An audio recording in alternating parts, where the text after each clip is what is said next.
Hello friends, good morning. Welcome to class 8 geography session chapter 1 resources. First of all, what is resource? Anything that can be used to satisfy need or has value can be called as resource. Anything that can be used to satisfy need or has value can be called resource. कोई भी चीज़, कोई भी वस्तु जिसका कि आपको ज़रूरत है और जिसमें कि वैल्यू है, उसे हम कहते हैं रिसोर्स, मतलब संसाधन. जैसे water, electricity, rickshaw and vegetable और text book have something in common. क्या कॉमन चीज़ है, क्या समानता है? They all have been used by you. वो आप यूज़ कर चुके हैं. So they have utility. आप यूज़ कर चुके हैं तो इसके लिए आप उसको कहेंगे they have something utility. Usability. Utility और usability is what makes an object और सब्सटेंस अ रिसोर्स. अगर हम कुछ चीज़ को यूज़ करते हैं, ब्लैक बोर्ड है, वाइट बोर्ड है, वो भी यूजबिलिटी है, उसका भी एक समथिंग कुछ उसका यूज़ है, तो वो भी एक रिसोर्स कहलाता है. ठीक. नेक्स्ट पॉइंट, नेक्स्ट पे आइए. वैल्यू. वैल्यू मतलब क्या है? उस चीज़ का वर्थ क्या है, उस चीज़ का उसका worth in forms of economic. Economic worth भी हो सकता है या नॉन इकोनॉमिक वर्थ भी हो सकता है. तो value means worth. Some resources have economic worth or others do not have. जैसे metals, धातु have economic value. लेकिन एक सुंदर लैंडस्केप माउंटेन्स में देखा जाए, वो भी एक वर्थ है, लेकिन उनका कोई इकोनॉमिक वर्थ नहीं है. तो value means worth. Some resources have economic worth, others do not have. Metals have economic worth but the beautiful landscape do not have. Some resources can become economically valuable with time. समय के अनुसार वो जो resources है वो economically valuable होता है. जैसे कि दादी अम्मा का जो होम घर का जो नुस्खे हैं, remedies, grandmother's home remedies, इससे समय के अनुसार ये उसका समय के अनुसार उसका वैल्यूबल वैल्यू रहता है. आज के समय में हो सकता है कि वो वैल्यू ना रहे, उस समय वैल्यू रहा होगा. Time and technology are the two main factors, important factor that change substances into resources. समय और मशीनरी और टेक्नोलॉजी के एक दो इंपॉर्टेंट फैक्टर्स हैं that change substances into resources. तो ये हो गया आपका what is resource and what is value और वर्थ, क्या क्या होते हैं ये. अब नेक्स्ट पॉइंट आइए, types of resources. Types of resources में हम आते हैं तो नेचुरल रिसोर्स. नेचुरल रिसोर्सेज में renewable, non renewable, human made, human resource development, resource conservation, sustainable development. ये पॉइंट हम लोग पढ़ते हैं इसके. तो पहला types of resource. Types of resources number 1, natural resource. Natural resource किसे कहते हैं?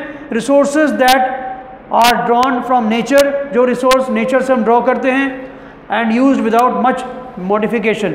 जो नेचर से हमने ड्रॉ किया रिसोर्स को और विदाउट मच मॉडिफिकेशन, कोई चेंज हमने नहीं किया, that is called natural resource. जैसे एयर वी ब्रीथ इन, जो हवा हम लेते हैं, एनर्जी हम एयर ब्रीथ करते हैं, वो एक नेचुरल रिसोर्स है. सॉइल भी एक नेचुरल रिसोर्स है, इसमें हम लोग ज़्यादा मॉडिफाई नहीं करते. रिन्यूएबल रिसोर्स क्या होता है? दोज विच गेट रिन्यूड और रिप्लेनिश्ड क्विकली. ऐसे रिसोर्सेज जो कि जल्दी से जल्दी उसको रिप्लेनिश होता है और रिन्यूड होता है ख़त्म होने के बाद, उसे कहा गया है रिन्यूएबल रिसोर्स. जैसे कि सोलर एनर्जी, विंड एनर्जी, ये दो एग्जाम्पल हैं फॉर रिन्यूएबल रिसोर्स के. पानी, water is an unlimited renewable resource. ये पानी जो खत्म हो गया फिर पानी भर गया, ये अनलिमिटेड है रिसोर्स, रिन्यू होता है unlimited form. Non renewable resource क्या है? Those which have limited stock. Non renewable मतलब कि उसके पास स्टॉक वहाँ पे कम है, खत्म हो गया तो इट विल टेक हजारों साल, long period of time to get renewed. Thus, so non-renewable energy resources are those which have limited stock, or once exhausted it takes thousands years to get renewed or replenished. For example, coal, petroleum, natural gas. Coal, petroleum, natural gas, 3 examples हैं जहाँ पे of non-renewable resources which takes thousands of years to get replenished or to get renewed. तीसरा point आपका है human made resources. ये human made resource क्या है? Natural substances become resources only when the original form has been changed. Natural substances का original form जो है उसको हम जब चेंज करते हैं तो वो ह्यूमन मेड रिसोर्स, क्योंकि चेंज कौन करेगा? ह्यूमन बींग्स करेगा. तो जब चेंज ह्यूमन बींग्स कर रहा है तो that is human made resources. Natural substances become resources only when their original form has been changed. For example people use natural resources to make buildings. अब building है, पुराना जर्जर बिल्डिंग है, उसको तोड़ के फ्रेश एक फ्लैट बन गया, ब्रिज, नया ब्रिज बन गया, नए रोड बन गए, etcetera etcetera. Human resource, these are called, कैसे बन गया? With the help of human resources, मानव शक्ति, मानव संसाधन के द्वारा। Technology is also a human made resource. Technology क्या है? नई नई टेक्नोलॉजी डेवलप होती है, कैसे होती है? हम, आप और भी लोग जो आपके ह्यूमन रिसोर्सेज हैं, दे डेवलप टेक्नोलॉजी। अब आगे ह्यूमन रिसोर्स क्या है? People make the best use of nature to create human resource. लोग, human beings, they are the source of human resource. Human resource, people can make the best use of nature to create more resources when they have, कब होता है? When they have knowledge, skill and technology do so. जब उनके पास दिमाग है, उनके पास ज्ञान है, उनके पास नॉलेज है, उनके पास टेक्नोलॉजी है, तो वो they can make the best use of nature and thereby create more resources to create that human resource. So human resource is a very important part of types of resources. Human resource क्या कहते हैं? People can make the best use of nature to create more resources when they have knowledge, skill and technology to do so. Human beings are called a very specialized form of resource. Human resource development क्या होता है?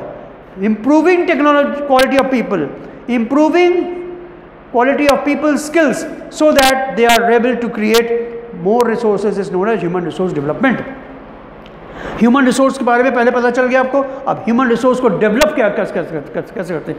How will you develop human resources? जैसे इसको थोड़ा link करिए, correlate करिए थोड़ा। Human resources, people can make best use of nature to create more resources when they have knowledge, skill and technology do so. जब उनके पास नॉलेज, स्किल और टेक्नोलॉजी है, then they make best use of the resources available to them. Who? The people. Human beings are also called specialized form of resource. तो इस human resource को develop कैसे किया गया? By improving quality of people skills. जो लोगों का skills है उसको और फर्दर डेवलप किया गया, so that they are able to create more resources. This is called human resource development. अब बात आती है मनुष्य की। जो मनुष्य है, जब पीपल है, लोग हैं, वो थोड़ा रेकलेस है। They are very much reckless, मतलब कि वो दूसरों को परवाह नहीं करते हैं। अपने मिल गया बस, हम उनका भी शेयर ले लो, उनका भी शेयर ले लो, इनका भी शेयर ले लो, भाड़ में जाए दुनिया, हम हैं यहाँ पे सर्वश्रेष्ठ। तो इस सर्वश्रेष्ठ के चक्कर में जाके रिसोर्स कन्वेंशन की वाट लगा देते हैं। तो रिसोर्स कंजर्वेशन क्या है? Using resources carefully, giving them time to get renewed. हम को रिसोर्सेज हमारे पास है, पर्याप्त रिसोर्सेज है, लेकिन हमको उसको we should use resources very carefully and giving them time to get renewed. समय देना पड़ेगा उनको कि रिन्यू होने के लिए। तो रिसोर्स कंजर्वेशन क्या है? Using resources carefully and giving them time to get renewed, right. अब सस्टेनेबल डेवलपमेंट क्या है? Balancing the need to use resources and also conserve them for future use.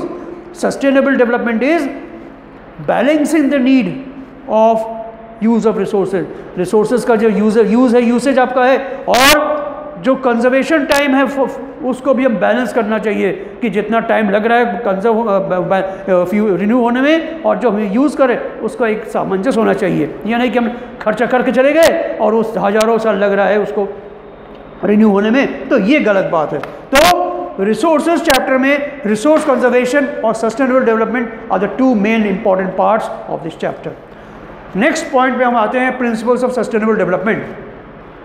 तो प्रिंसिपल सस्टेनेबल डेवलपमेंट क्या है? Number 1, respect and care for all forms of life. Second, improve the quality of human life. Third, conserve the earth diversity and vitality. तो पहला point क्या है? Respect and care for all forms of life. जितने भी forms of life हैं उन सबको जो है केयर और रेस्पेक्ट देना चाहिए। Improve the quality of human life, human life की क्वालिटी को इंप्रूव करिए। Third, conserve the earth diversity and Vitality. जो अर्थ की डाइवर्सिटी है और जो वाइटलिटी है उसको कंजर्व करिए। Minimise the depression of natural resources. जो नेचुरल रिसोर्स का जो डिप्रेशन है, जो यूज़ है, जो वेस्टेज है, उसको मिनिमाइज करिए। Change personal attitude and practices towards environment. हमारी जो पर्सनल एटीट्यूड है, जो प्रैक्टिस हम करते हैं एनवायरनमेंट के खिलाफ, उसको हमको चेंज करना पड़ेगा। हमको एनवायरनमेंट को प्रोटेक्ट करना पड़ेगा। Enable communities to care for their own environment. जो कम्युनिटीज़ हैं जो मानव कम्युनिटीज़, ह्यूमन कम्युनिटीज़ हैं, उनको इनकरेज करिए, मोटिवेट करिए कि वो अपने एनवायरनमेंट को केयर करें।